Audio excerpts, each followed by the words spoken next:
আসসালামু আলাইকুম। দেখেন, আমি আপনাদেরকে এমন একটা দৃশ্য দেখাবো যে আপনারা কখনো দেখেন না এরকম দৃশ্য। এক লোকের 5টা ছেলে সন্তান হয়েছে। তো বেড়া মরে যাওয়ার আগে কইছে যে পুতেরা রে, আমি তো মরে যাবো গা, তো মরার আগে আমি তোর জিনিসপত্র ভাগ করে দিয়ে দেয় যাতে আমার মরার পরে গ্যাঞ্জাম না হয়। এই যে দেখেন, এক পুতিরে দিছে 4 হাত। এই পুতে এই 4 হাতের মধ্যে একটা 5তলা বানাইছে। আরেক পুতেরে দিছে 4 হাত, সেই পুতে হইলো ফকিরনি, একবার নিচে পড়ে রয়েছে। তার পুতেরে পরপরে দিছে 4 হাত, হাতে 4 হাতের ভিতরে 2তলা করছে।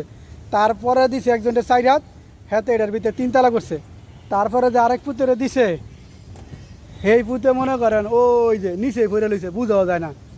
মানে আপনারা কইতারেন যে 4 হাত না বেশি বড়, একবারে ভালো করে খেয়াল করে চাই দেন। এই দেন 4 হাত, 4 হাত, 4 হাত, এই যে 4 হাত। এটা কিন্তু আগা গোড়া সমান, হয়তো বা কইতে পারেন যে আগা গোড় চিকুন গোড়া মোড়া না, একবারে সেম টু সেম। 4 হাত, 4 হাত, 4 হাত, 4 হাত।